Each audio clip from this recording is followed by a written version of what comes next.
M&M contre les We Don't Care. On est sur Clubhouse. Avec donc, tout simplement, première carte de ce format Best of 3. Il va se lancer.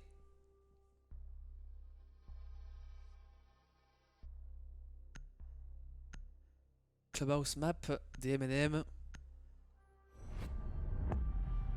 On décide de bannir une Ibana.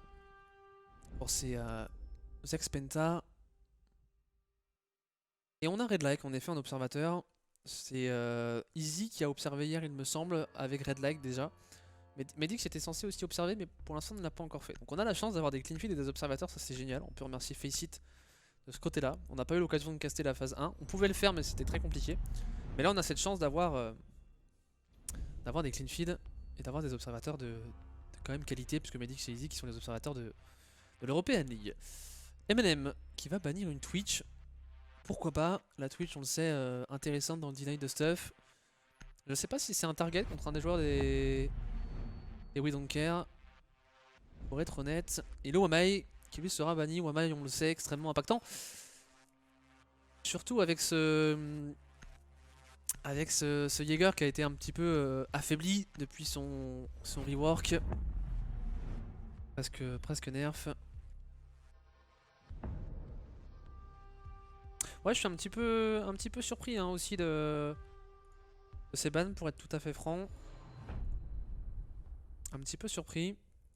On verra à quel point ça peut impacter la rencontre. Impacter ce match. Il n'y a pas de loser bracket aussi, je ne l'ai pas précisé. Et ce qui veut dire que l'équipe qui s'inclinera sur ce match n'aura plus aucune chance d'aller au Six Invitational.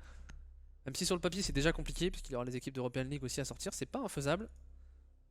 Il y a de l'expérience chez ces joueurs de We Don't Care. Un ennemi qui a déjà eu l'occasion de faire un Six.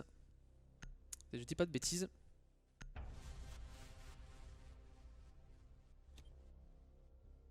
Et on est parti. Donc, une première défense en CCTV, cash room.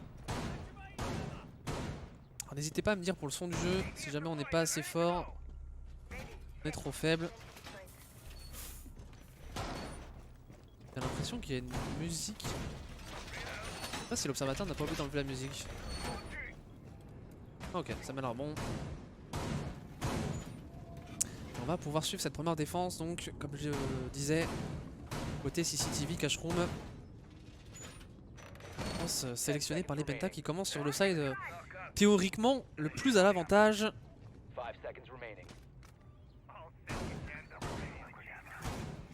On va défendre ce garage pour Melo. Étendre peut-être même légèrement le setup jusqu'à la construction. Pour l'instant, rien de très exotique proposé par la formation de défense.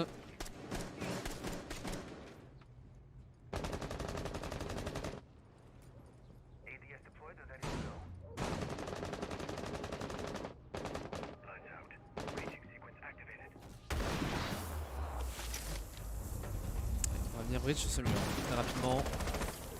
Côté de Jonka, le Ace fait son apparition dans les compositions d'attaque.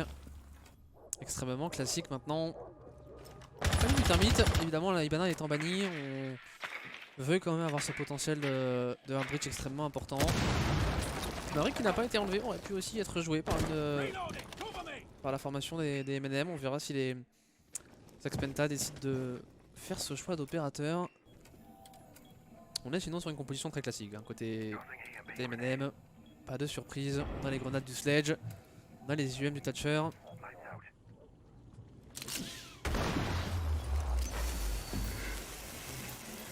Ouverture du mur en construction. En positionnement de Haze. En fait, on met déjà une première poche de résistance. Melo qui est prêt à sortir. Luke est mort sur sa droite. Un Nathan qui va prendre quelques dégâts. Les deux murs en construction qui n'ont pas été renforcés. Élément important à noter. Cactus qui joue un petit peu avec le feu, qui va se replier. On a beaucoup de murs qui ne sont pas renforcés. On Alors on a étendu un petit peu plus à la construction, comme vous pouvez le voir, des murs ont été renforcés directement là où se trouve Dats. Mais assez étonnamment, on a fait le choix de ne pas renforcer sur bomb site, ce qui pourrait fragiliser un petit peu plus la défense au moment de l'exécution. Exécution qui met un peu de temps à se dessiner. Un Funkers extrêmement loin pour couper le T1, pour empêcher les rotations et pourquoi pas mettre de la pression qui va finalement se diriger en dessous. Et un Ace qui va prendre l'entry sur Junka alors que ça plante totalement malgré le double kill d'Ace. Nathan, un petit peu au nez à la barbe de la défense, qui va pouvoir offrir une situation de retake mais extrêmement délicate à aller gérer puisque Nathan et Dats sont maintenant reculés dans cette construction. 40 secondes pour s'organiser, pour prendre le temps. Côté Penta, ne pas se précipiter, la bonne grenade à gaz pour masquer la visu de ce joueur en master. Nathan qui va sanctionner Revan. Attention, on prend son temps. La contre-diffuse avec la cover d'ennemis et Melo qui va sanctionner Nathan de son côté. C'est une première manche remportée par les We Don't Care, qui ont plutôt bien géré cette reprise. On ne s'est pas précipité. On s'interroge de l'absence de son, j'imagine, sur la plante du désamorceur pour ces joueurs, pour ennemis et consorts. Après, à partir du moment où on est en 5v2 pour jouer ce retake, il n'y a pas non plus d'inquiétude à avoir. Honnêtement, alors évidemment certaines équipes auraient probablement perdu ce 5v2 en faisant un peu n'importe quoi, en se précipitant. On a vu globalement des Penta ne pas trop se précipiter, s'affairer à la tâche de mettre en place une contre-diffuse, une couverture, exactement ce qu'il fallait faire. C'est une première manche remportée 1-0. On entame ce match de la meilleure des manières.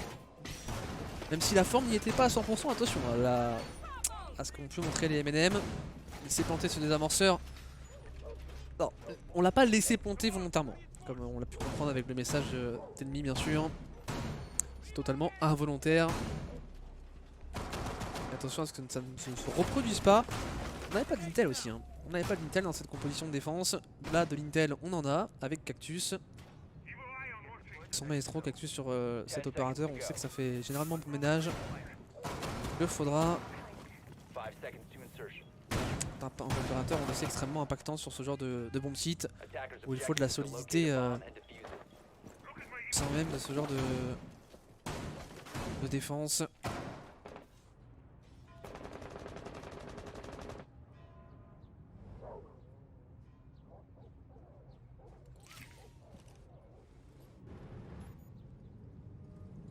Et dans une position légèrement étendue. Alors c'est qui tout double, hein. Ça peut être très intéressant de faire tomber le termite. Et Ace gratuitement l'impact. On va sanctionner Nathan, c'est le diffuseur qui tombe. La grossière erreur des MNM. On n'avait pas cette information, on laisse un termite entry au niveau du strip tout seul. C'est généralement pas le rôle d'un termite dans ce genre de position. Enfin, je veux dire, je suis très surpris. Alors, certes, les pentas sont mobiles et inquiètent probablement les MNM, qui en sont un petit peu déboussolés. Mais tout de même, on laisse de la liberté à ce jeune joueur qui signe déjà son 3ème kill. Celui qui pendant longtemps a été condamné à pas pouvoir jouer beaucoup de compétition du fait de son jeune âge. Et enfin s'exprimer Melo qui sera sanctionné par Yuzus. Mauvais timing de redescente. L'ancien des Sleepy. On est en train de procéder à ce clear de la map. Et avec un S caché, un ennemi qui est là en soutien pour jouer ce désamorceur. C'est très intéressant, hein, le repositionnement d'ennemis. Cactus en escalier main. On a clairement décidé côté Penta, ex-Penta pardon, qu'il fallait jouer ce désamorceur. Un bon mauvais choix. Et bah ça, la réponse ne sera donnée que dans une dizaine de secondes. Mais on tient bon, on tient extrêmement bon.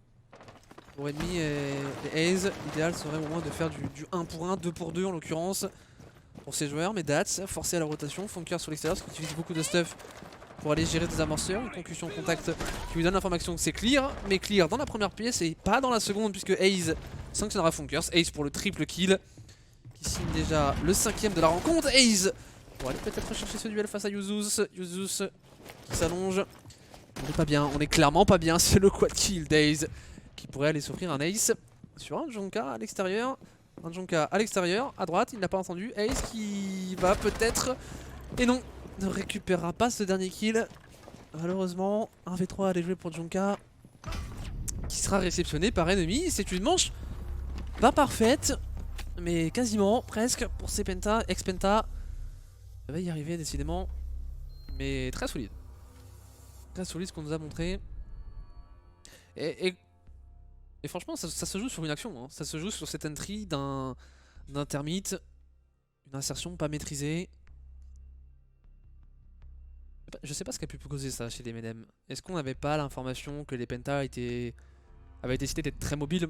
On sait globalement que sur ce genre de setup en basement, il y a un peu de façon de l'aborder. C'est la quasi turtle avec quelques étendues très légères en chaudière, en escalier main parfois, en tunnel évidemment. Ou alors on a l'autre stratégie qui est l'étendue totale.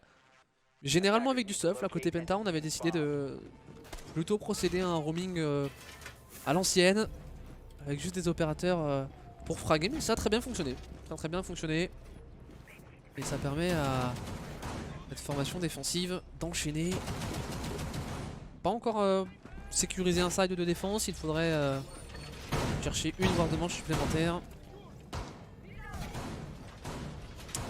Vitality Reinhardt, ce sera... bah c'est en même temps en fait. Enfin ce sera pas, c'est en même temps, c'est en train de se jouer. Avec contre Reinhardt. Actuellement.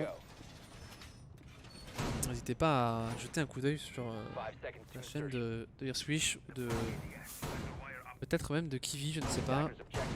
Je vous laisse aller regarder ça, que vous savez très bien faire. Hein. Votre côté, mais en effet très bon début de carte, hein. Très bon début de carte comme tu le notes, Deus. Surtout sur la map de leur adversaire. Après ça reste la défense sur club. Et moi ce qui m'inquiète un petit peu côté MNM, c'est de voir la... pour l'instant pauvreté dans le jeu proposé. Alors sur la première manche on a vu de bonnes choses. Ça s'est un petit peu effondré au moment de l'exécution. Sur la dernière, alors pauvreté le terme est peut-être un petit peu fort. Mais en tout cas c'est des erreurs assez grossières qui coûtent très cher. Et on sait que quand on joue à des équipes comme avec des joueurs comme Enemy, Cactus qui ont de l'expérience, c'est compliqué. Pas trop le droit de faire ce genre d'erreur. Parce que derrière on peut pas retourner des manches aussi facilement que si c'était des... entre guillemets no-name en face. On a pris conscience de ce setup étendu en cash room. On a décidé pour les Penta de lâcher la position. Cactus il va se replier mais sanctionné par Yuzus. Il était un peu mis sous grosse pression mais c'est Melo qui va signer un très bon revenge. Allez, tout de suite on voit hein, le jeu de position extrêmement important. Jeu de position qui aura coûté 1 minute, un peu plus. Oui MNM, coûter la vie aussi du Thatcher. Est-ce qu'on pourrait... on va pouvoir ouvrir ce jacuzzi. Le jacuzzi qui est pas électrifié il me semble. Un batteur qui nous montre très justement la position de Revan. Qui pourrait être déterminante, il faut pas l'oublier ce pulse. Il faut garder dans un coin de votre tête. Et penser qu'il peut à tout moment déclencher. Ce qui m'interroge un petit peu dans l'attaque des MNM, c'est on est très frontal. Hein. On a simplement un drop en office qui pourrait se diriger. Par contre, c'est très intéressant. Funkers qui va prêter main forte à son coéquipier qui était à la trappe. Funkers qui va totalement s'infiltrer en plein milieu du bomb site. Et là, on est en train de mettre une grosse pression sur les Widonkar. Melo qui va en prendre un, mais pas deux, puisque Funkers est là pour signer le revenge. Il va falloir qu'Enemy soit très solide et que Revan profite de ce timing pour revenir peut-être sur le bomb site ou aller claquer son C4 dans la grenade à gaz. Elle sera très bonne, mais il n'y aura pas de C4 possible. Il n'y aura pas de C4 possible. Funkers qui va planter en béton. La sanction sur ennemi va tomber. C'est un 1v3. Allez jouer pour Revan. Des amorceurs plantés. Plus de C4 en main. Revan sera sanctionné par un Funkers. Des grands soirs. Un Funkers de gala pour permettre aux Britanniques de s'offrir cette manche. Une belle maîtrise et surtout une exécution qui part d'un très beau teamplay proposé en office. Ce jeu à deux, la grenade à la trappe qui permet l'infiltration de Funkers en office. Et d'ailleurs lorsqu'on a perdu cet office ça devient très délicat. Surtout lorsqu'on a beaucoup de rotation hein, comme ça entre l'office, la construction et le bomb site. C'est là où on peut se poser des interrogations sur le setup Penta, ex-Penta. Ce setup en office est très classique, mais quand on le perd il peut faire très mal aussi. Il peut faire très mal. Et encore on n'avait pas le mur en jacuzzi ouvert. Osez imaginer avec le mur en jacuzzi ouvert ça aurait pu être... bien plus dramatique. Mais on a su parfaitement profiter d'une légère faille côté MNM pour derrière rendre la manche ingérable. Pour les Français.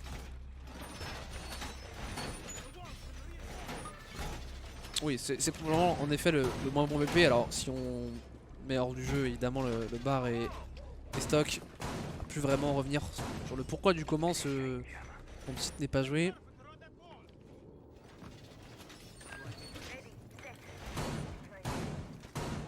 Ce qui est certain, c'est que c'est pas le site le plus évident. Et qu'il n'y a pas péril dans la demeure. On est mené 2-1 toujours côté M&M. Il va falloir aller chercher un peu plus sur les prochaines manches.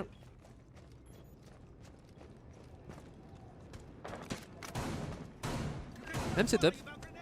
C'est toujours ces 3 murs qu'on... En fait on redistribue un peu les renforcements. Hein. Généralement les 2 murs en construction sont plutôt mis sur le bomb site et un mur à la rotation.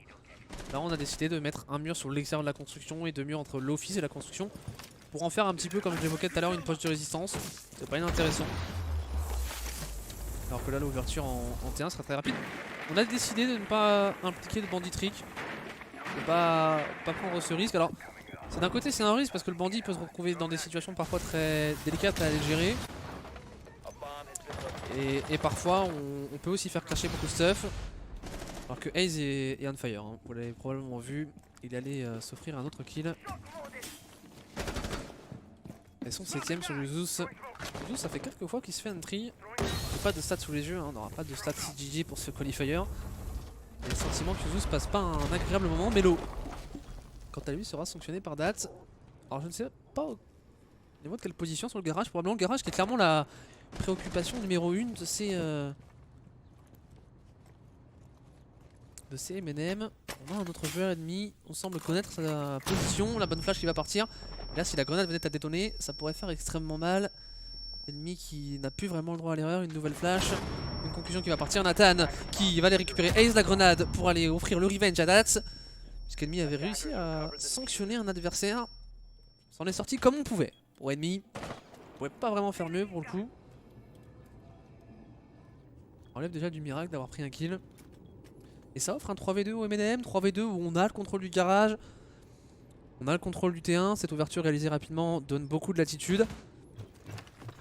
On va s'offrir même une rotation vers le BPB, la grenade à gaz de Cactus qui détonne et qui est parfaite. Qui empêche l'insertion prématurée de Dats, qui va même le mettre low HP, mid HP. Pour être précis. Alors l'avantage est clairement côté M&M. L'avantage est clairement côté M&M sur ce 3v2. Il n'y aura pas de redirection, on va exécuter sur le bomb site. La stun qui part, la plante elle aussi. La grenade à gaz malheureusement ne sera pas suffisamment bonne.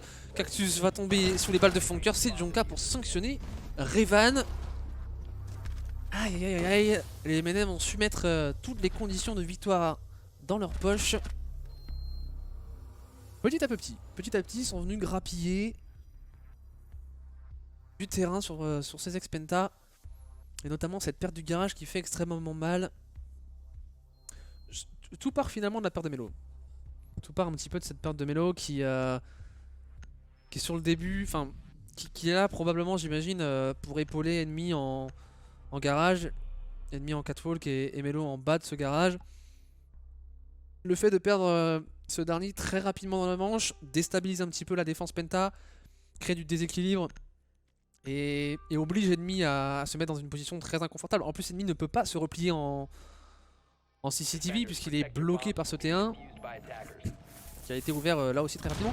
On pourrait se questionner sur l'absence de deny proposé par ces penta. On a certes le mute qui est proposé, mais en face on a un tatcheur. Est-ce que ce serait pas plus pertinent d'y amener peut-être un bandit au niveau de ce mur T1 pour perturber l'ouverture du terrain? Alors l'ouverture du terrain n'est pas l'élément le plus problématique sur la manche précédente, hein. C'est surtout l'ouverture du garage et le contrôle du garage du moins qui empêche derrière les We Don't Care de pouvoir défendre correctement ce bon site. Mais pourquoi pas un deny supplémentaire en T1 aurait pu être une des solutions apportées par ces ex-penta. N'en est rien, on a décidé de repartir sur la quasi même composition. On va y apporter du deny et de l'intel avec Cactus qui va lâcher le smoke. On va apporter le maestro, pourquoi pas. Ouais, je sais pas si c'est un problème d'agressivité. Je sais pas si Melo a forcément cherché le duel ou c'est peut-être une erreur de positionnement. On sait que le garage Sur club c'est très délicat à jouer, il faut connaître presque les pixels par cœur. Ne jamais oublier que la pression va généralement venir de 3 angles et 3 zones. Hein. La porte, le mur T1 et puis les murs de ce bagarrage. La moindre petite erreur peut être sanctionnée très rapidement. C'est une place très difficile à prendre. Mais très difficile, enfin pas très difficile à défendre, mais comme je vous disais, la moindre erreur d'inattention c'est terminé. Il faut toujours être vigilant côté défenseur. En tout cas, on parle. Ouais, ouverture du garage réalisée, ouverture du T1 il me semble aussi.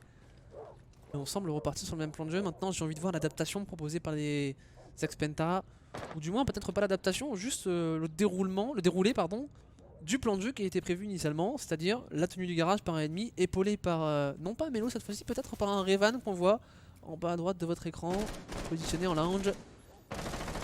Ennemi, et je vous en parlais hein, de ces petites erreurs de positionnement qui s'est exposé à la bridge mais qui a réussi à échanger quelques balles avec Jonga et Revan qui justement va sanctionner une fois de plus un Uzus en difficulté. Il est là le bon teamplay, le bon jeu à deux proposé par les deux anciens de cette formation. Ennemi qui n'arrivera pas à réceptionner son adversaire à la porte puisqu'on est pris à la bridge, le gros pré-fire envoyé par le capitaine et on va montrer le bout de son crâne. Aïe aïe aïe aïe. On n'a pas maîtrisé son positionnement pour Ennemi sanctionné. Et c'est la perte du garage. C'est la perte du garage. Avec une minute restante, on a le temps de mettre en place son exécution. Bunkers qui va sanctionner Melo. Melo qui était en plein milieu du bon site. Attention à ce genre d'errance. Ça peut faire très très mal. On a voulu faire la différence pour Melo alors qu'il n'y avait pas vraiment besoin de le faire. Pas à ce moment-là du match. Les deux se rendent. Et là ça s'avère très compliqué. Hein. On a un 3v4 à aller négocier, on a plus de smoke dans la composition, on a pas de C4. Ace par en dessous, pourquoi pas avec une impact? Est-ce que ce sera suffisant? Est-ce qu'on a encore les Zivela? Et c'est la question principale que je me pose. Est-ce qu'on a cette intel, ces informations qui pourraient permettre de faire la différence? En tout cas on ne pourra plus les contrôler puisque Cactus va être réceptionné par Nathan. Et là par en dessous, Ace qui va aller récupérer, non, faire bouger un joueur, c'est Revan qui s'entraîne dans la Funkers. Si c'était Ace maintenant, on allait faire le 1v3 pour s'offrir la dizaine de kills. On va planter ce désamorceur. On a quelques pings qui partent mais on ne sait pas vraiment où sont positionnés ses adversaires. On ne sait pas s'il y a une couverture en T1 et on va devoir attendre que ses adversaires fassent l'erreur. Mais regardez, il ne bouge pas. On a presque l'impression que c'est un arrêt sur image. Ils ont chacun une ligne. Un qui a la rotation et c'est Dats justement qui l'avait et qui va sanctionner Ace. Allez MNM qui ont su prendre la mesure de leur adversaire au fur et à mesure. Ça a été possible au début de match, clairement. On va pas se mentir, les MNM nous ont pas montré un très très beau visage sur les deux premiers rounds. Mais alors depuis ça déroule. Et j'irais même jusqu'à dire que ça s'inverse un petit peu. C'est plus les Penta qui maintenant montrent quelques fragilités, quelques faiblesses. Je repense à ce move de Melo. J'irais pas jusqu'à dire que Melo a coûté les deux dernières manches, mais en tout cas Melo meurt sur probablement des actions évitables de son côté. Derrière, lorsqu'on l'évoquait tout à l'heure, lorsqu'on perd cette position du garage et que l'exécution se lance, c'est des bons kills qui sont très très durs à retake. Hein. Je pense que ce CCTV cacheroom avec une exécution garage T1, peut-être un des bons kills les plus durs à retake. Je pense notamment à un aussi garage sur Consulat. Bah, globalement, tous les bons kills sur Consulat sont très durs à retake. Ce bon kill là sur Club est très dur à retake. C'est comme une attaque en armurerie aussi sur le BP que vous voyez à l'instant. Avec une trappe ouverte ça va être très dur à retake. Il y a quelques bons sites comme ça qu'on pourrait noter par carte qui sont très durs à aller reprendre, hein, retake c'est le terme en anglais, reprendre. C'est-à-dire aller contre désamorcer la... Non pas la bombe mais le désamorceur.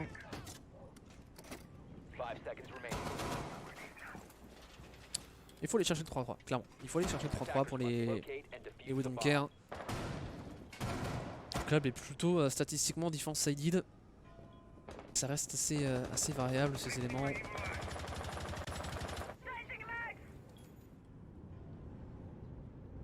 Observation très fluide hein, pour l'instant de Red Like. Pas grand chose à noter. Il faut le souligner quand c'est bien réalisé. Et même insertion de Nathan alors qu'il s'est un peu reculé.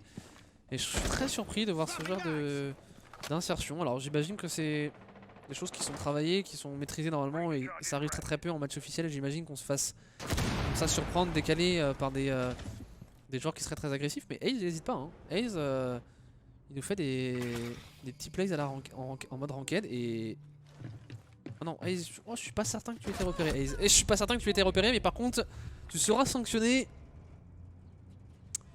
Ça c'est salty ça. Ça c'est très salty. On les connaît les Anglais. Ah ils aiment bien l'ouvrir les Anglais. Hein. C'est pas très cool ça. Hein. Ça mériterait bien un bon petit karma.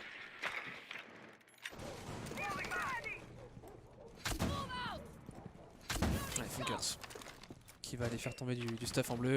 C'est que la chaudière est une zone très importante à aller négocier. Tout à l'heure on n'avait même pas eu l'occasion d'aller aborder un peu le Moonseed, d'aller le travailler. Là on peut le faire. Ouverture du plancher, ouverture de la trappe. On met en place un... Enfin, pour l'instant on met pas en place un plan de jeu. On est en train plutôt de s'offrir différentes possibilités. Pour derrière une exécution qui pourrait être multilatérale. Mais aussi se concentrer en une position. En tout cas on est en train d'ignorer la kitchen. Et plutôt, semble-t-il, on s'oriente vers un plan de jeu Church. On fait pour les M&M. On prend l'information en armurerie, on repère un joueur pour le Jonka. Alors on a 3 Selma pour aller breach. Une exothermique. Ça veut dire que pour l'instant on a ouvert que la trappe en mémo. Je serais surpris qu'on n'utilise pas de...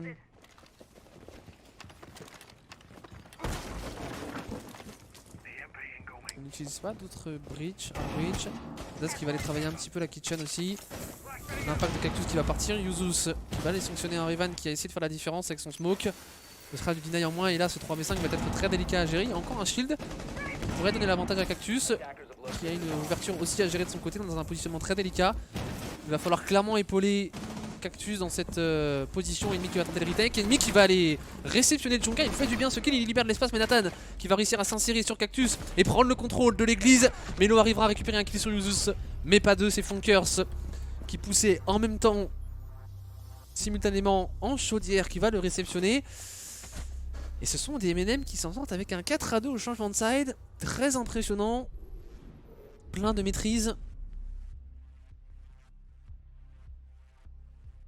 Globalement on a su corriger, en fait on a su gommer ces petites erreurs qu'on faisait. On a su gommer ces petites erreurs. Tout à l'heure un Nathan qui se faisait sanctionner par Ace. Bah là on fait bien l'effort de droner, de pas être trop naïf, de le récupérer. On a un 5v4 et derrière ce 5v4 il est bah, comment dire, ce 5v4 il offre beaucoup de liberté. On a beaucoup de temps et ça force aussi les ex-penta à se mettre un petit peu dans un mood psychologique. Ils se disent il faut qu'on fasse la différence. On est en 4v5, si là on laisse un petit peu trop de terrain à nos adversaires, on va juste se faire ouvrir. Ça force Revan à faire son move, sauf que Revan derrière il se fait ouvrir en deux. Et à partir du moment où on est en 5v3, on a la pression chaudière, on a la pression de Church par le mur, par la porte. Malgré ce petit kill d'ennemi, bah on peut rien faire. Il faut littéralement un exploit. L'exploit il n'y a pas eu.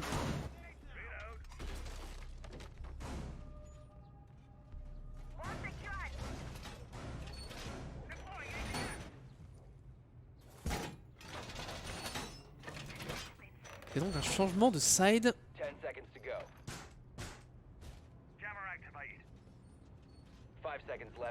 On side. M&M à la défense. Va falloir clairement montrer autre chose. Pour Evanenko.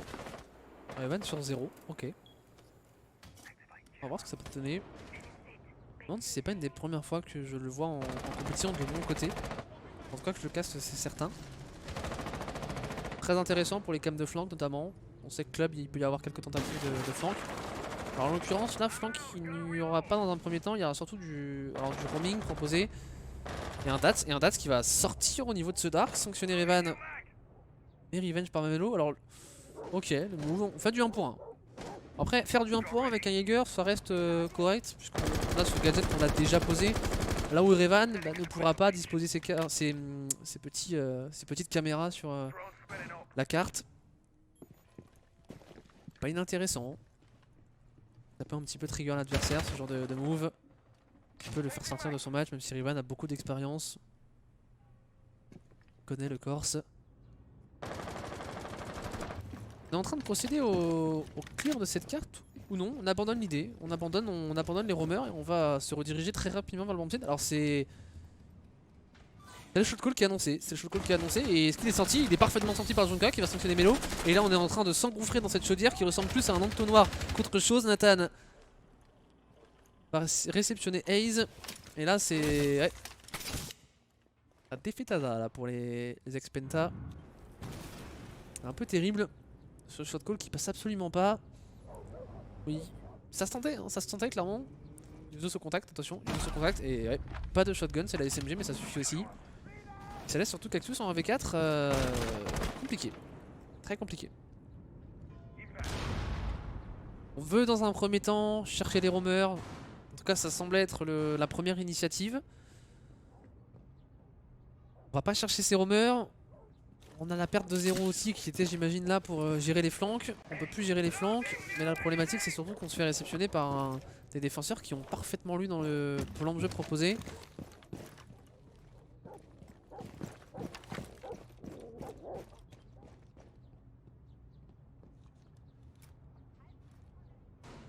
Ça va faire 5-2. Ça va faire 5-2 pour les MNM. Qui serait donc à 2 petits rounds de s'offrir cette première carte du BO3.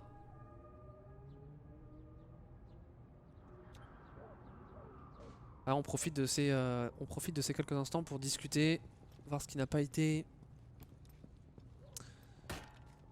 Est-ce qu'on a peut-être dans la phase de préparation précédente pas assez bien analysé, pas assez bien compris le setup MNM, qui était un setup avec du vigile et du mute proposé en étendu, donc du setup pour probablement perturber la prise d'information. Là, ce qui met un point d'interrogation, bah oui, on profite de ce temps pour parler. Il n'y a pas de son. On va le mettre. Voilà. Let's go. On est bon. Du coup, 2 balles de cartes. Pour les MNM, on a raté 1, 2, 3 ronds. 3 ronds, ouais. Oui, bien sûr, c'est très favori. Mais de toute façon, ce sera toujours une bonne prise d'expérience pour les Deathrow. Hein. C'est comme Renjishimo face à Rogue. Bon, bah, même si ça paraît, tu te prends une gifle dans la tronche. Donc, sur le moment, tu te dis, bah ouais. Ah, ça fait mal quoi, ça fait mal et puis le lendemain tu te relèves, tu te dis ok, sur quoi il faut qu'on travaille. Pourquoi cette équipe là maintenant, à cet instant T. Allô? Chez moi que ça a pris? Allô? Ah! Bah. Ah! C'est revenu! C'était une petite plaisanterie de l'observateur. C'est revenu, ok. On est bon. Du coup, je sais plus ce que je disais, ça m'a coupé un peu ma phrase.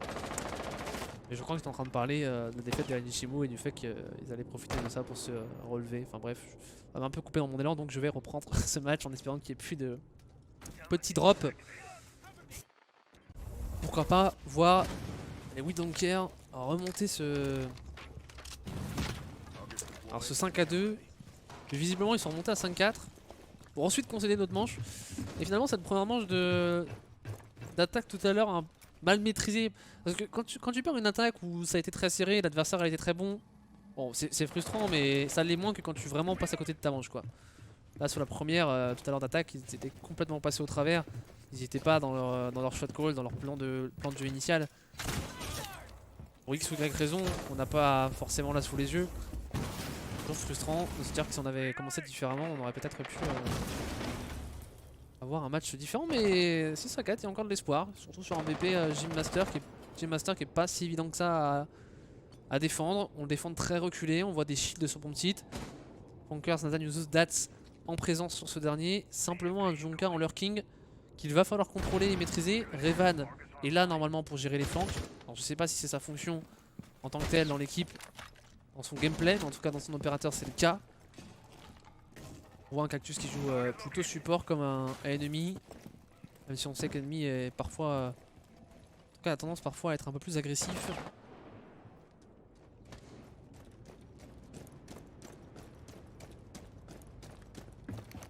Cactus qui va se diriger en jacuzzi. On a géré cette première push étendue en CCTV, alors qu'on n'était pas vraiment une dans le sens où on l'a lâché très vite. On va impact tout de suite. L'impact qui est raté, la deuxième elle va passer, mais normalement on devrait... Ah non, on n'a plus de... On a plus de Selma et on a pris qu'un seul ordre de tir dans cette composition d'attaque, ce qui veut dire qu'on n'a pas de Thermite, pas de Maverick. C'est un choix très fort qui est très risqué et la prise de risque, regardez, n'est pas forcément payante parce qu'on a qu'une petite ouverture, même si on va peut-être pas passer par là, et bah ça permettra Cactus d'aller chercher un kill. Funkers lui s'est débarrassé d'ennemis. Funkers peut-être avec ce C4 pour aller réceptionner Revan, il va être mis au sol à 20 secondes. Funkers qui va sanctionner Melo, c'est le désamorceur qui est tombé à la fenêtre. Jonka sur Revan, Cactus qui va devoir se repositionner, on ne pourra pas passer au travers de cette bridge. Aze qui va tenter le tout pour le tout, mais là il y a un joueur à sa droite, un joueur en face, un joueur à sa gauche. Et c'est perdu pour les We Don't Care qui vont devoir s'incliner sur le score de 7 à 4. Aïe aïe aïe, c'est dommage. C'est clairement dommage. C'est peut-être un petit peu précipité. La perte de temps sur l'étendue en cash room CCTV aura coûté très cher. On n'a même pas eu le temps de se préparer et lancer une véritable exécution du côté de ces ex-Penta et les Molotov et Marshmallows qui eux de leur côté nous ont montré un visage entre les M&M et les We Don't Care. 1-0 pour les Britanniques. Pour l'instant domine leur adversaire. Ils ont dominé d'une bien belle manière. Ça pourrait en être terminé assez rapidement, assez prématurément. Ça va dépendre de ce que va donner cette deuxième carte. Que vont donner les ex-Penta. Bien évidemment.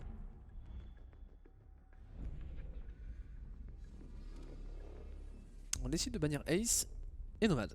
Ace qu'on a beaucoup vu sur la carte précédente. Et qu'on le sait sur Coastline très intéressant pour ouvrir à distance. Un peu comme la Ivana, mais la Ivana qui cette fois-ci rate open. On verra si elle est jouée, proposée par l'une ou l'autre formation. Le Nomad c'est un peu dans cette logique de contrer les Ronalds.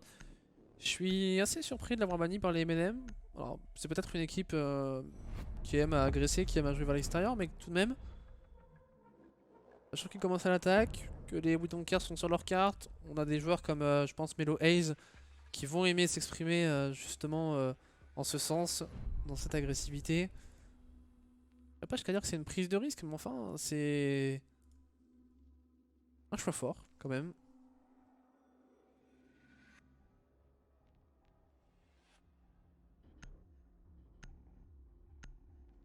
Un choix assez fort. Première défense qui va se passer, Ouka, Billard. Bon, c'est assez cohérent de retrouver les Pentas à la défense. C'est pas leur carte, enfin c'est leur carte pardon. Donc c'était pas eux de faire le choix du side. Choisi donc côté M&M.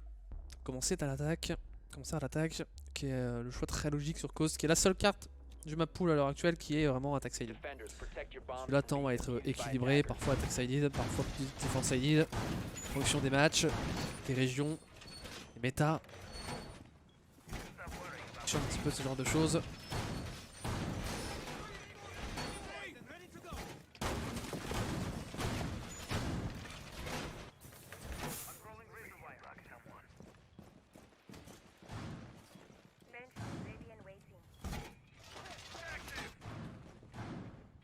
On a setup proposé en dessous. Ennemi sur le Echo.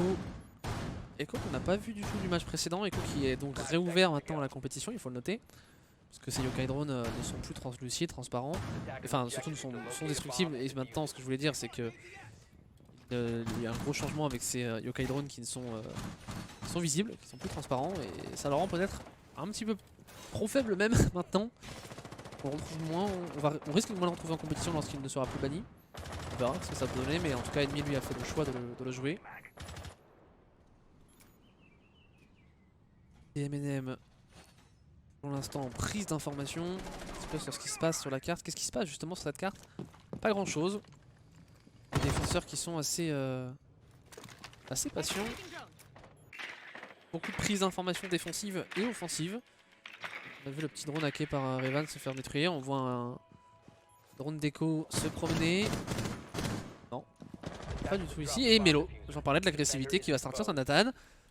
On avait cette information qu'un drone en kitchen. Melo en sunrise qui va le sanctionner. typiquement le genre de sortie qui aurait peut-être pu être empêché par une nomade, même si c'est pas l'endroit préférentiel pour positionner un Rajab. On va bloquer le potentiel retour de Melo. En tout cas, on est clairement en train d'essayer de le déloger et d'aider aussi côté Penta. Penta, ce joueur, mais il n'a pas besoin d'aide. Melo va sanctionner Funkers Ace, qui lui de son côté voulait faire le flank, ce qui fera réceptionner par un Jonka qui vient au grain. Et Melo pris sur sa gauche, pris sur sa droite, et Melo qui va se faire réceptionner par un Yuzus. C'est très risqué hein, de la part de Yuzus parce qu'il s'avançait un petit peu tout seul, même si ses coéquipiers étaient là en backup. Il n'y avait pas vraiment de possibilité de revenge, et si Yuzus ne prenait pas ce kill, bah Melo aurait déjà plié le round. Mais le round il n'est pas plié, c'est un 3v3. On a le contrôle du rez-de-chaussée. On va pouvoir aller travailler de la verticalité peut-être positive. Là, on va se débarrasser du stuff en escalier bleu, ce qui va mettre Revan sous pression et le forcer surtout à se mouvoir. On semble vouloir se diriger vers un plan de jeu en chicha. C'est assez clair, assez net. Il faudra que ce soit précis dans cette exécution. On va chercher à jouer le frag, à jouer l'objectif. Il semblerait que l'objectif soit quand même compliqué à jouer avec encore sur le board 1 voire 2 yokai drones, des grenades à gaz. Il va falloir pousser et la belle grenade de Yuzus envoyée dans le dessous. On ne l'a pas entendu pour Cactus, en tout cas on n'a pas réussi à s'en défaire. Et c'est la deuxième grenade de Yuzus sur Evan. Aïe aïe aïe aïe, il ne reste plus qu'ennemi en situation de clutch à 1v3. Pris sur sa droite par un date sans vase, un date qui devrait aller réceptionner le capitaine des We Don't Care. Et la première manche est remportée par la MNM avec un festival, un véritable feu d'artifice proposé par Yuzus. Et j'en parlais de ce kill de Yuzus sur Melo. Melo qui a fait une grosse partie du travail en récupérant 2 kills, en faisant perdre du temps, en faisant perdre du stuff. Un petit peu tout ce qui est important lorsqu'on est en attaque. Et ce kill sur Yuzus aurait été le clou définitivement enfoncé. Et le clou il n'a pas été enfoncé. Il a été retiré même par ses MNM. Elle fait très mal le mental cette première manche perdue.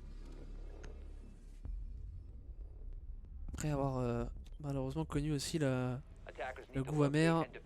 7 à 4 sur Clubhouse. Le début de course n'est pas extrêmement rassurant, même si pas d'inquiétude, on est à la défense. Je l'ai évoqué tout à l'heure, carte attaque sided. Pas avoir peur de le dire. Côté cette formation de Penta, il va falloir aller chercher 2 manches minimum. 3 voire 4 ce serait de bon augure pour la suite. Et ça va repasser par une défense en Nuka et Billard, prise cette fois-ci. Enfin comme lors de la précédente d'ailleurs pour être précis. Même composition, si je ne m'abuse.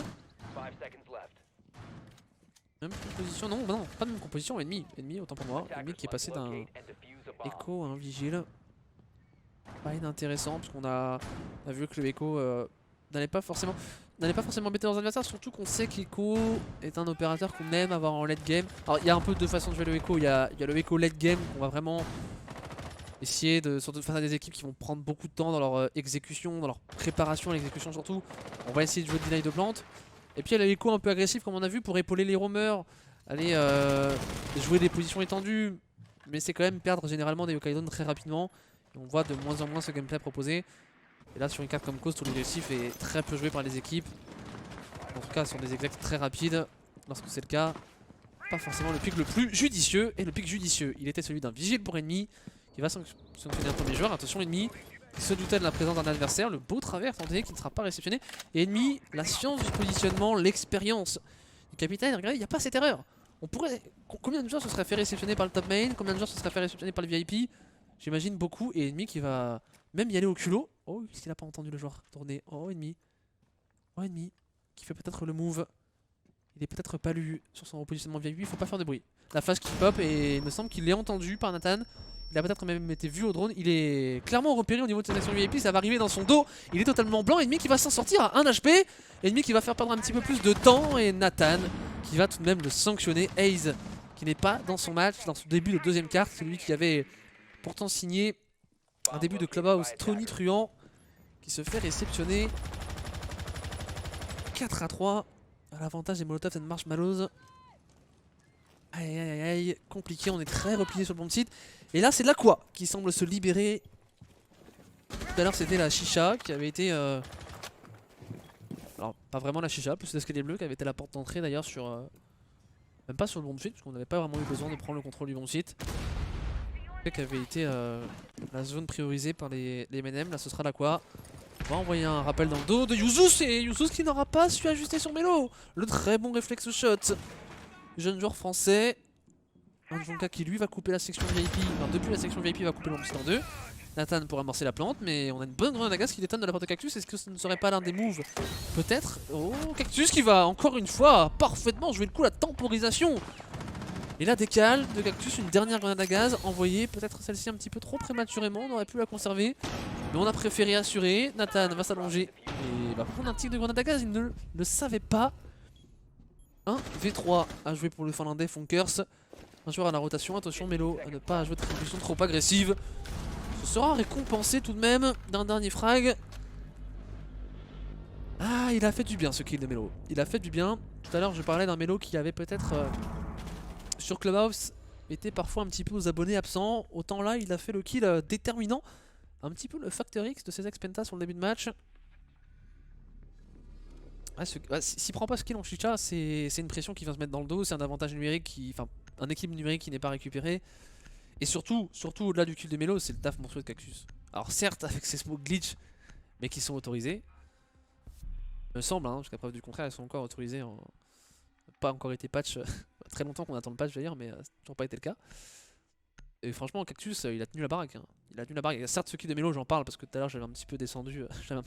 Donc on voulait quand même dire que ça reste un bon joueur. Hein. On n'est pas là comme pour tailler, hein. On est là pour noter lorsque les joueurs font des mauvaises actions, mais aussi parfois des très très belles actions. Mais là, plus que Melo, c'est aussi Cactus. Hein. Parce qu'il y a certes la première grenade à gaz qui est envoyée depuis l'escalier bleu. C'est ça qui est très fort en plus avec entre guillemets ce glitch. C'est qu'on peut, depuis l'escalier bleu, smoke la position par défaut. Et en plus, il a pu, derrière ce smoke le couleur VIP, aller prendre le kill. Il y a vraiment cette double action de Cactus qui est magnifique. Et si Cactus ne fait pas ce double move, c'est une plante qui se réalise et probablement le joueur qui bouge depuis la section VIP, qui récupère aussi un kill. Et derrière, c'est plié.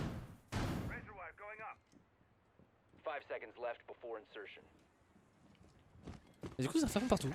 Ça fait un partout. On parle. Et les ex-pentas sont relancés. Même s'ils n'ont pas non plus été enterrés dans cette deuxième carte. Et un Revan sur la Mira. Revan Mira, on l'a vu en Challenger League précédente. Ça faisait bon ménage. Je parlais de Cactus et son maestro. Revan et sa Mira, c'est aussi très intéressant.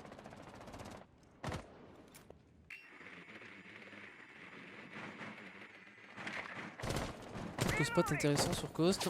On l'a vu, Mira, Black Mirror positionné en prise d'info. Et côté M&M, on va s'insérer sur l'horizontalité du bâtiment. Ouverture réalisée du service vers la kitchen.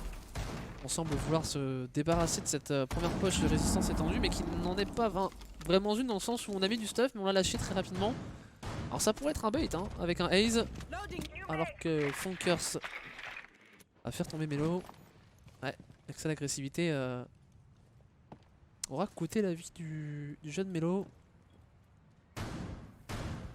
Un petit peu dommage. Un petit peu dommage que Ace aussi se fasse sanctionner. Ace il n'est pas dans son début de match. Enfin, dans son début de deuxième carte.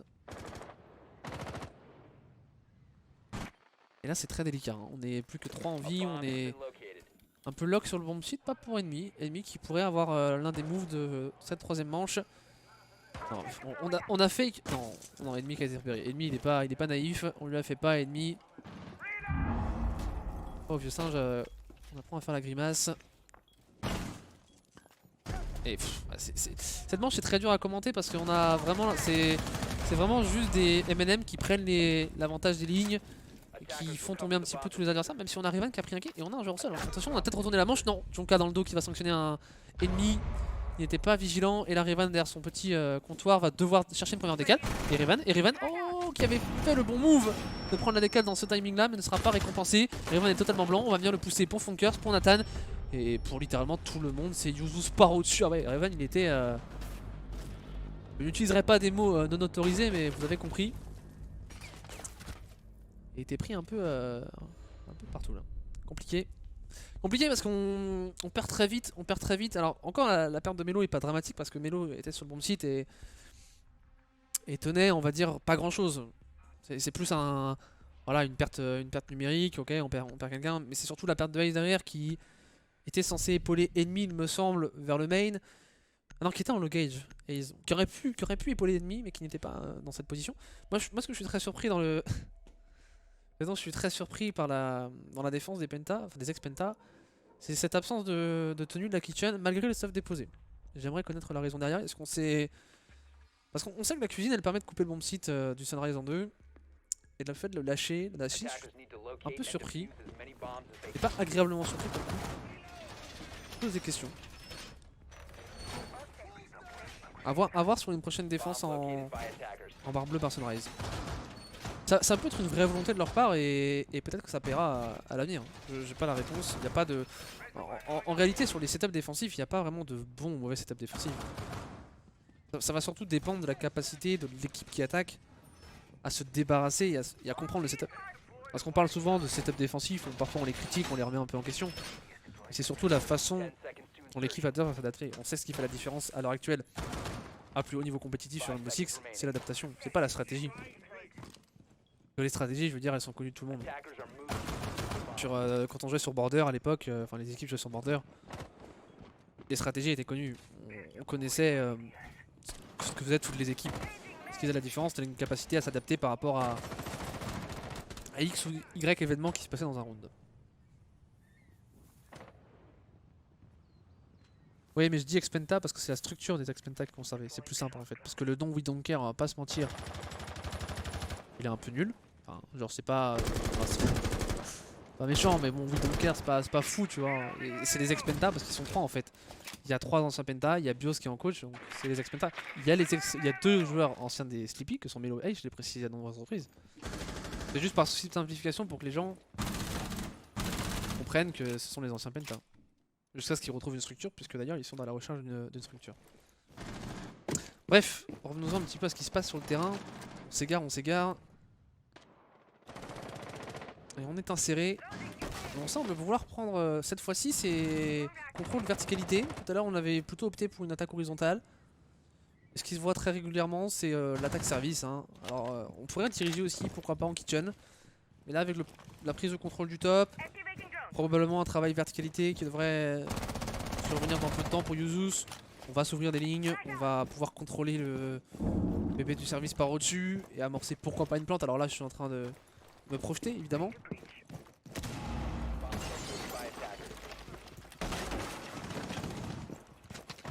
C'est en tout cas l'idée qu'on s'en fait, j'imagine, pour les MNM.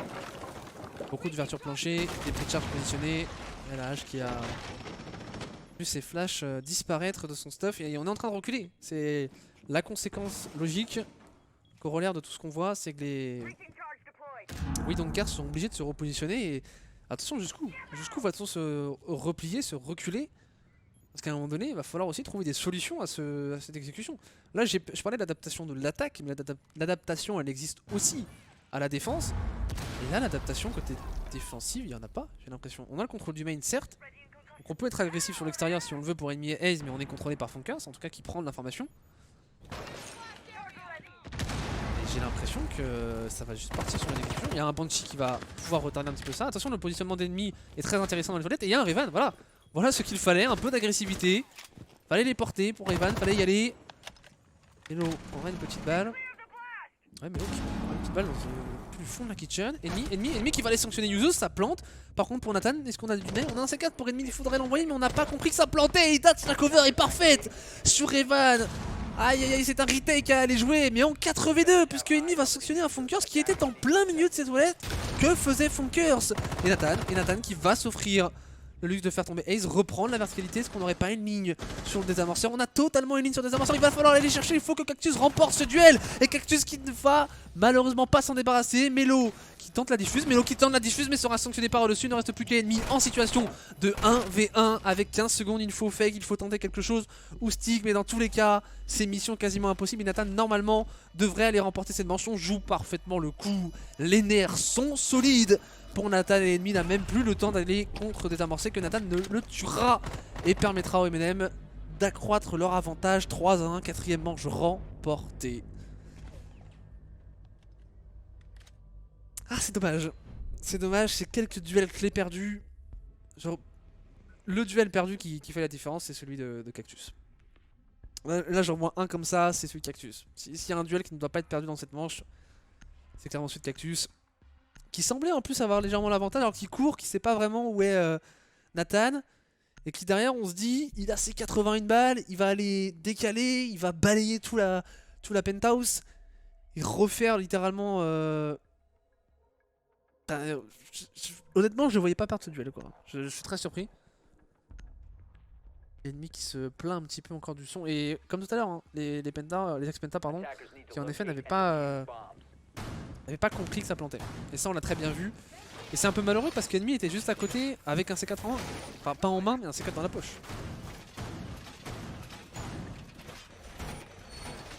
Il y a beaucoup de regrets à avoir cette manche. Parce que surtout vu le déroulé du début de manche où je m'inquiétais un peu. Et on a un Revan qui n'hésite pas à prendre ce kill, un ennemi qui retake les toilettes, qui va faire un kill aussi sur la verticalité. On n'a clairement pas hésité à reprendre le bomb site pour les pentas après l'avoir lâché pour ne pas subir de sanctions en early. C'était plutôt bien joué et il n'y avait pas vraiment d'autre solution à part de tenter un retake du top. Il y a donc des regrets, il y a forcément des regrets. Il faut pas que ces regrets ils restent dans les têtes ex-penta pardon. Ouais, ex-penta plus ex-TP mais c'est un peu long. Pour reprendre ton message Titanex. Il faut pas que ça reste dans les têtes de ces joueurs, il faut passer à autre chose. Et de l'autre côté les MNM qui font leur bonhomme de chemin. Pas grand chose à dire. Ils sont là, ils font leur match, c'est carré. Comme le nord de la Corée.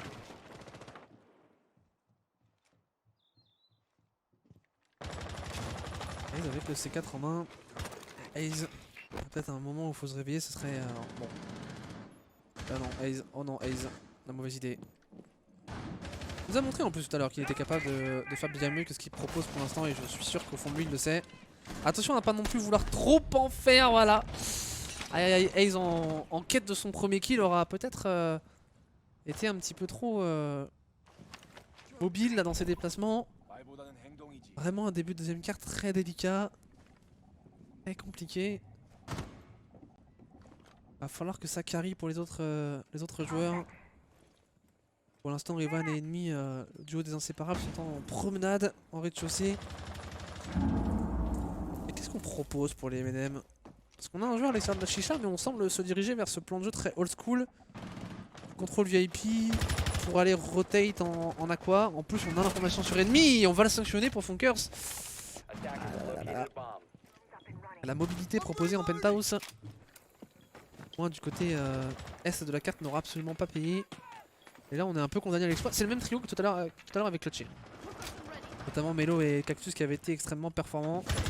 Là il faut tenter quelque chose. Clairement on peut pas se permettre de subir dans cette prochaine minute. Il faut avoir la petite étincelle, un petit éclair de génie. Parce que sinon ça risque de faire 4-1. Trop de positionné. Peut-être très placé par Cactus. Il va être là pour faire perdre une dizaine de secondes. Mais Cactus il attend le bon moment, il attend peut-être le son du Banshee. Mais très intelligemment on va pousser. On n'est pas entendu et Melo va se faire récupérer. Cactus pour prendre Dats. Le C4 par Onosu malheureusement ne donnera rien. Et on est totalement coincé, on est engouffré dans cet escalier bleu. Qui est un véritable goulet d'étranglement. Et Nathan qui va pouvoir aller au bout de cette plante. Laissant maintenant Revan en situation de 1v3 qui va quand même décocher la tête de Funkers. Revan qui passe au pistol, qui va tenter le tout pour le tout. On est repéré. On s'avance pour Revan. On ne va pas aller relever Cactus. On est attendu au niveau de cette bombe. Revan qui tente la décale. Ça ne passe pas. On est très low HP. Une balle de la mort. On a compris que ça ne passera pas. Une nouvelle manche devrait être remportée par les MNM. On va quand même tenter d'aller réanimer Cactus. Et là, bien peur. On se rapproche du 4-1. Revan qui va aller quand même récupérer un dernier kill, peut-être un autre encore sur ce joueur en aqua, mais on a quasiment plus le temps de les amorcer. Et c'est Jonka.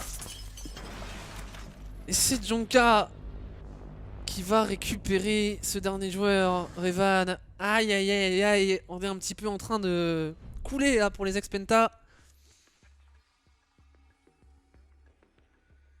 On est en train de perdre pied dans ce match. À l'image d'un Ace qui cherche à faire la différence, qui cherche à retrouver confiance et qui rentre dans ce cercle vicieux interminable, incontrôlable.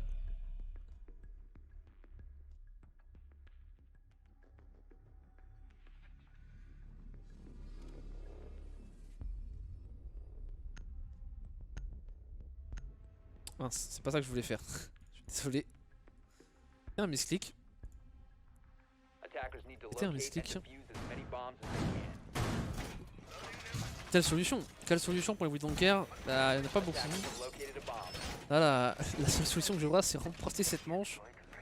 Alors, c'est pas vraiment la solution, c'est plutôt la résultante de ce qu'on va pouvoir proposer. Mais c'est remporter cette prochaine manche, s'en sortir sur un split qui va être, on va dire, ok. Mais derrière, il va falloir proposer un visage à l'attaque qui soit détonnant, au moins autant que celui proposé par les MNM. Clairement. Sinon, ça risque d'être. Bah, ça risque tout simplement de se terminer en fait. Après d'un côté, c'est pas très surprenant. Hein, parce qu'on a 2 jeunes joueurs qui ont rejoint le roster récemment, qui ont moins d'expérience que Blaze et Olive, même si Blaze n'avait pas non plus une expérience énorme pour le SAD. C'est des joueurs qui ont moins d'expérience. Ça, moins de niveau de talent, c'est de l'avenir nous le dira. En tout cas, moins d'expérience, c'est certain, et surtout moins de temps de jeu ensemble. Il y a la base, il y a les 3 joueurs Revan Enemy, Cactus, mais derrière les 2 autres, il faut prendre les automatismes, il faut s'habituer à jouer ensemble. C'est des automatismes, mais pas les anciens automatismes qu'on va retrouver, c'est des nouveaux automatismes qu'il faut trouver. Ce qui veut dire que ça perturbe forcément aussi les 3 joueurs qui sont en place. C'est pas seulement une adaptation pour les 2 joueurs qui arrivent, mais aussi une adaptation à avoir pour les 3 joueurs qui sont présents. Donc ouais, ça réorganise un petit peu les choses, et on imagine que bah, c'est un peu plus compliqué alors que les MNM eux sont en place depuis plus longtemps. Alors c'est pas une excuse pour perdre ce match ou quoi que ce soit, mais ça explique en tout cas. Début d'explication. Pourquoi les MNM sont pour l'instant un peu plus impressionnants que leur adversaire.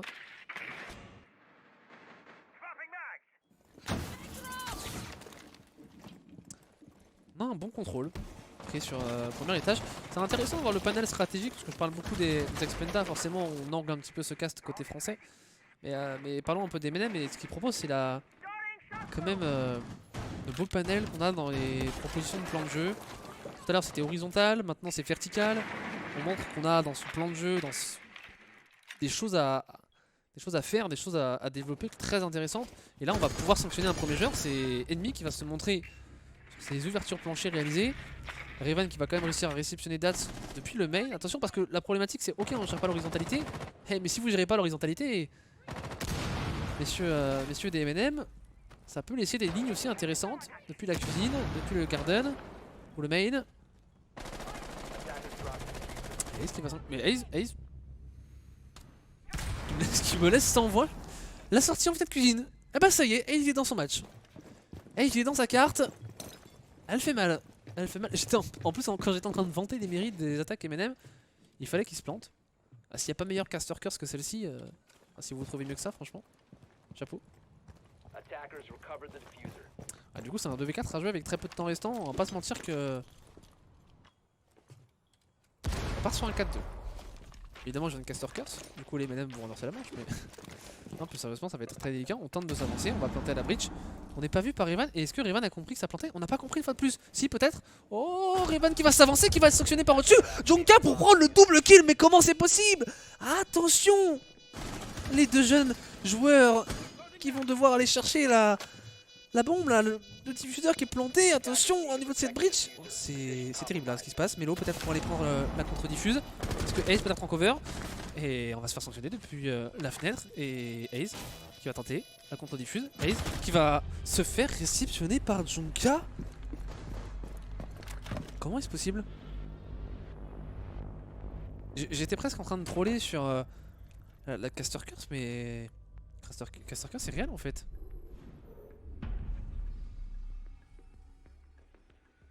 Qui vient de se passer est dramatique pour les Expenda, et ce culot des MNM qui se disent je vais tenter de planter juste à la bridge, comme ça je ne serai pas lu et attendu sur mon avancée et ça va permettre à mon coéquipier de prendre la cover par-dessus en fait. Revan qui a compris que sa plante court, et on se dit il va peut-être réussir à le faire tomber, au pire en post-plante, au mieux juste avant la finalisation de cette dernière. Et non en fait, on se jette dans la gueule du loup. C'est Junka qui en prend un, mais il arrive à en prendre 2. Alors il y a eu de la réussite, un alignement des planètes. J'ai pas vu exactement le positionnement de Cactus qui devait être en canapé je pense. Au niveau de ce Sunrise. Et derrière, c'est un 2v2 qui est très dur à aller gérer pour Melo et Aze. Là, c'est même pas une question de manque d'expérience ou quoi que ce soit, hein. C'est une question de... Bah, la bombe est plantée et tu peux la cover depuis une porte et une fenêtre. Donc il suffit que les deux joueurs se mettent à la porte et à la fenêtre. Et game over. Check et mat.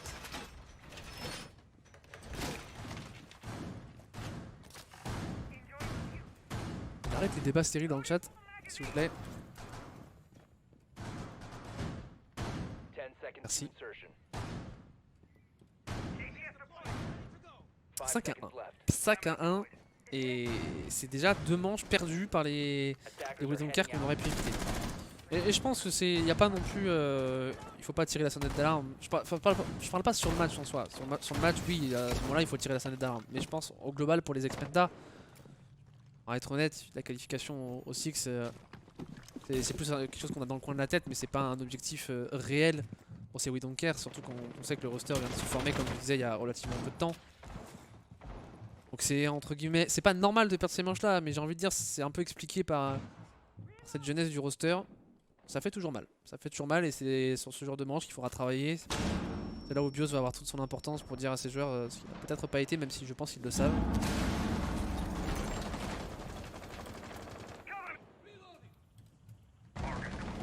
Et Cactus il va sanctionner Junka.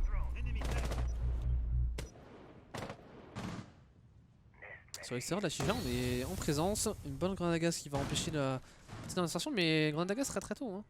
Très tôt, envoyé dans le match.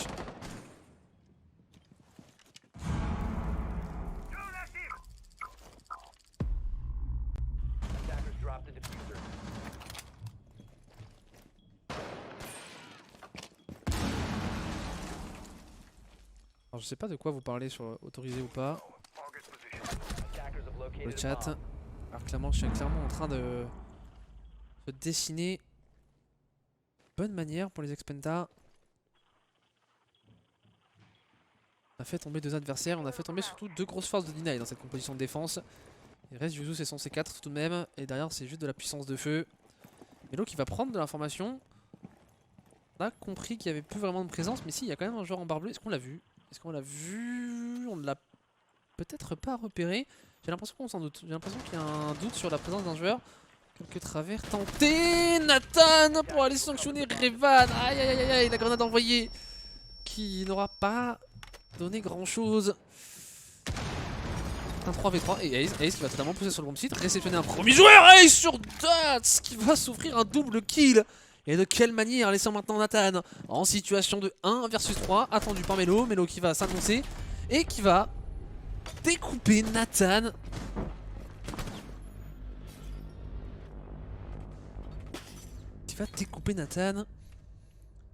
La belle percée de Ace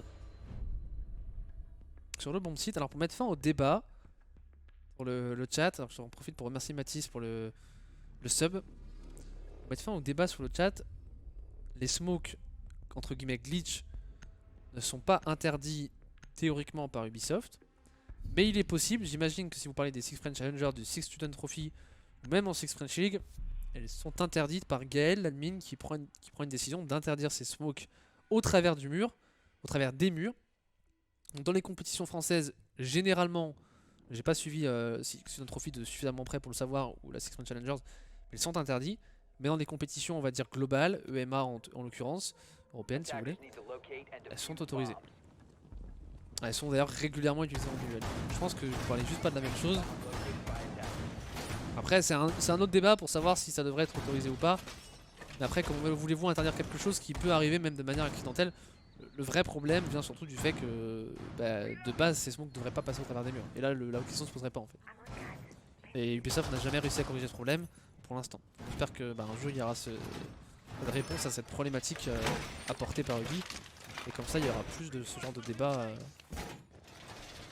à la con.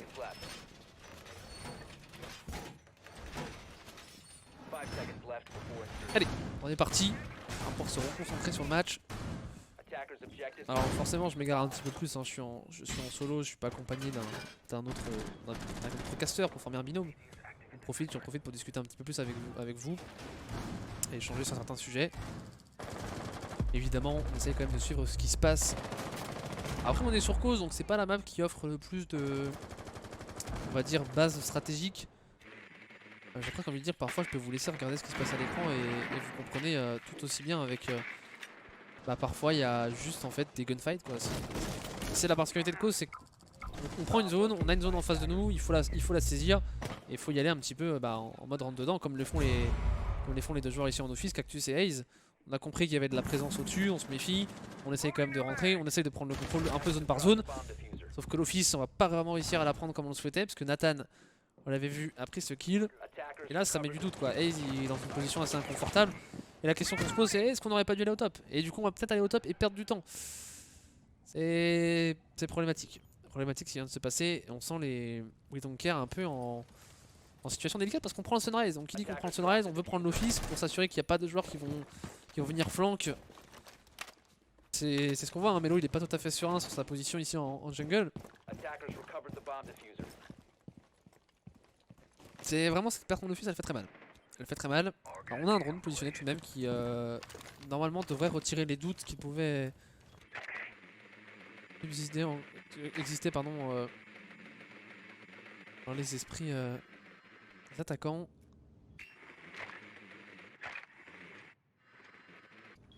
On prend cette info, il y a un banshee, on va exact en Flat Kitchen. Alors peut-être pas en Flat Kitchen, parce que les amorceurs sont entre les mains de Revan. On a une belle caméra positionnée, j'essaie de comprendre ce qui est un petit peu en train de se dessiner parce qu'on a cette bombe qui est entre les mains de Revan, mais je suis pas certain que vraiment Revan s'avance au niveau de la porte kitchen pour aller planter parce que la plante au niveau de la porte serait extrêmement délicate. Et attention à la position d'Athan aussi le gauge qui pourrait faire très très mal sur l'insertion à la porte kitchen. Et le flank de Funkers, qui normalement doit être lu. Et on doit avoir le call. Il y avait un drone, il faut que Cactus soit sur ce drone. Et j'ai pas l'impression qu'on l'a ce call. Oh, on l'a vu heureusement pour Melo, on l'a vu, mais Melo. D'entendre, bien joué, c'est extrêmement risqué le positionnement de Melo, mais il a le culot de le tenter et il va surtout réceptionner Funkers. Ah, Melo, la science du positionnement et surtout le positionnement des drones de la part de ces We Don't Care est parfait, on a toutes les informations et ça permet de sanctionner les retours. Ça c'est très intéressant. Nathan va quand même tenter, il a peut-être été entendu sur son drop, non j'en suis pas certain et attention il pourrait faire très très mal sur le retour parce qu'il n'est pas contrôlé, le désamorceur entre les mains de Revan qui doit normalement s'avancer en fenêtre cuisine. On est inséré, Melo qui va prendre quelques balles dans son dos, on va essayer de pousser, c'est Revan qui va se faire réceptionner, Melo prend un premier kill, Melo peut-être pour enchaîner, non on n'arrivera pas, c'est Yuzuz qui va le faire tomber. Et Ace qui plante le désamorceur mais on n'a pas de cover, ouais ennemi est dans le dos. Ennemi est beaucoup trop loin, il n'était pas là pour aider ses coéquipiers et leur permettre d'aller chercher cette manche. Aïe aïe aïe aïe aïe. Terrible cette fin de manche une fois de plus. Ce qui semblait être aux mains des We Don't Care ne l'était pas en réalité. Et ce retour, je parlais des retours jusque-là contrôlés, n'a pas été le cas. Nathan et son vigile aura posé de grosses problématiques. À commencer par ce premier kill en office. Qui semblait être finalement pas grand-chose. Ça semblait être un petit accro dans le plan de jeu, mais derrière ça s'orientait bien. On faisait le kitchen, hein, ce que j'avais annoncé dès le début, c'est qu'on allait probablement chercher à planter au niveau de cette position. J'imagine qu'Enemy était sur le toit pour essayer de contrôler la présence d'un joueur en le gauge ou en garden qui aurait pu poser des problématiques sur le joueur à l'insertion en fenêtre justement.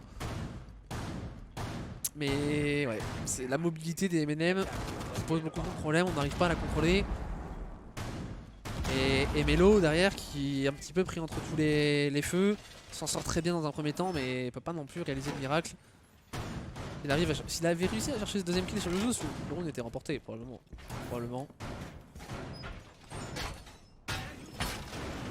Il y a tellement de choses à dire sur ces manches qu'il n'y a pas assez de la phase de prep. Il y a tellement de choses à dire. Il y a des bonnes choses montrées par les We Don't Care, il y a de très bonnes choses. Il y en a des moins bonnes, j'irais pas à dire des très mauvaises, mais des moins bonnes montrées. Après, est-ce qu'on peut vraiment mettre cette fin de manche juste sur le dos peut-être du manque de contrôle ou de maîtrise des We Don't Care, ou peut-être plus sur la folie aussi proposée par les MNM. C'est très très dur de lire ce qui est proposé par les MNM. T'as beau avoir toute la rigueur que tu veux, des drones positionnés, des lignes prises à un moment donné, et si t'as des duels qui sont perdus, des moves illisibles qui sont réalisés, bah c'est très délicat aussi. On est sur les qualifs du 6 les gars, on est sur la phase 2 de ces qualifs du 6. Il y a des équipes de PL au 6, il faut pas confondre le 6 et les qualifiers. Alors je vais pas revenir sur le format qui est un petit peu long à expliquer. Il faut bien différencier Qualifier qui permet d'accéder au Six et le Six Invitational. Pour faire simple, il y a déjà 16 équipes du Six qui sont, enfin, déjà 16 équipes qui sont au Six, qui sont des équipes uniquement du plus haut niveau international, correspondant à chaque région. Il y aura des équipes en plus provenant des qualifiers, pour faire très simple.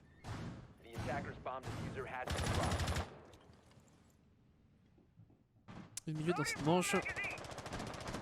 Comme à chaque fois, on profite de cette phase d'insertion pour discuter un petit peu, mais pas grand chose à se mettre sous la dent. Et pourtant, Cost est une carte qui peut proposer du spectacle dans la première minute de jeu, mais globalement, peu de spawn kill, peu d'agression tentée. Les MNM qui montrent une certaine. Ouais, je cherche mon terme en fait. J'arrive pas à. Enfin, je trouve que les MNM sont pas si agressifs que ça, et pourtant ils pourraient se le permettre.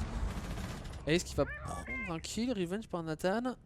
On a sanctionné Dats. Sur quelle position, je ne sais pas. En tout cas, c'est un 4v4. Mais ouais, les MNM qui sont sages, quoi, qui s'enflamment pas pour autant. On mène 6-2, on est très bien. On a 4 balles de match.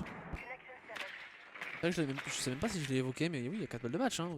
C'est quand même comme une situation très délicate pour les Woodlanker, mais. Oh, ennemi. Ennemi qui n'aura rien pu faire. En place sur le bon site pour Junka qui Junka en office avec une très jolie ligne. Et qu'est-ce qu'on va proposer sur ces 50 secondes? Pour ces 50 secondes, il va falloir gérer le temps, le deny, le C4 et les 2 grenades à gaz. On est en train visiblement d'attendre et justement les smokes se dissipent. On a le temps, faut pas se précipiter, 40 secondes c'est suffisant. Ennemi qui récupère un Nathan, mais une fois de plus on a un revenge. Décidément, ça n'arrête pas dans cette manche.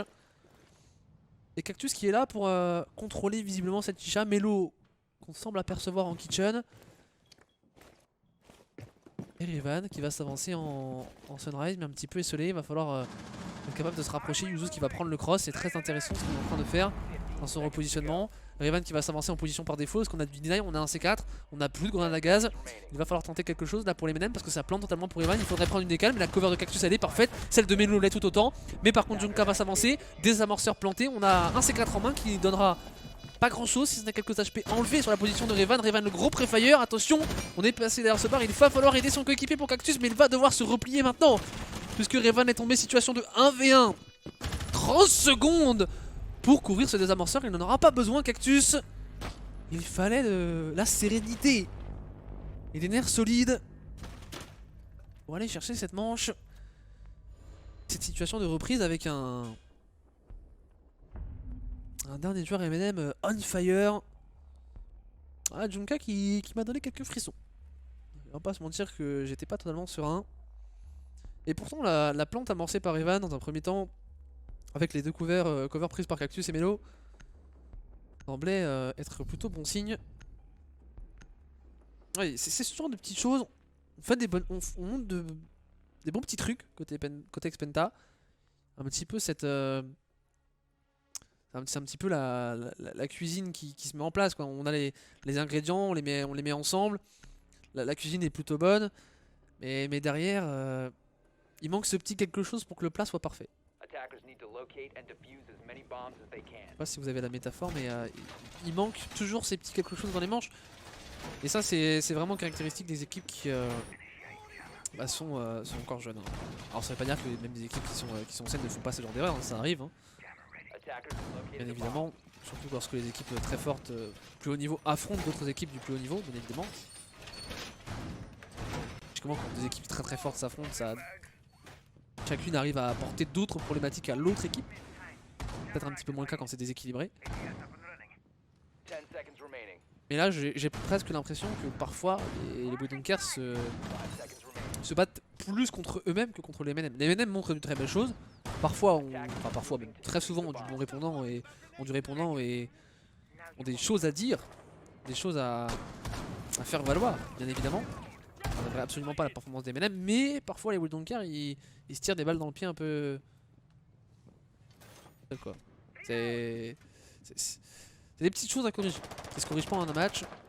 On a déjà sauvé une balle de match, c'est déjà ça. Reste encore 3. Reste un long périple.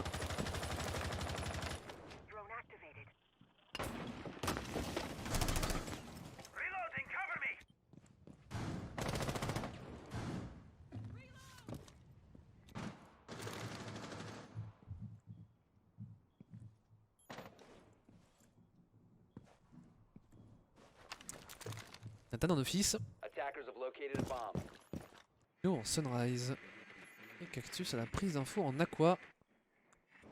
Voilà un petit peu ce qui se passe dans ce début de deuxième manche. C'est des débuts de rank sur Coast. On va presque vous faire un petit cast ASMR, tranquille, on se pose. Il est presque 23h. Alors j'arrive pas à dire que le match est endormant, mais les débuts de round en tout cas le sont un peu. Les débuts de round sont très tranquilles quoi. Il n'y a pas d'agression M&M. Il y a des Widonkers qui prennent leur temps, mais qui surtout prennent l'aqua. Alors attention parce qu'on assert le contrôle de l'aqua, mais on n'a pas le contrôle de la verticalité. Il me semble que Revan est envoyé en dessous justement. Dans cette optique. D'aller mettre de la pression et Nathan qui va... Alors je sais pas s'il est forcé de reculer, en tout cas il va reculer. Alors je me méfie du temps, qui est un petit peu en train de s'égrener. On voit du stuff et Nathan... Oh le retour de Nathan. Le retour de Nathan. Qui va peut-être enfoncer les Widonkers définitivement 6 pieds sous terre. On perd les deux joueurs en aqua, on perd le contrôle de cette zone et il va falloir un Revan... extrêmement solide sur ce duel, mais duel qui n'aura peut-être jamais lieu puisque Nathan semble s'être repositionné. Aïe aïe aïe aïe, j'ai l'impression qu'on ne verra pas les anciens Penta et les anciens CP au Six Invitational 2021. Pas une grosse surprise, mais quand même une petite déception. Ennemi à 1 HP qui va tenter de s'avancer, mais c'est Funkers qui va le récupérer. On va totalement s'effondrer 1 à 1, il ne reste plus que Melo.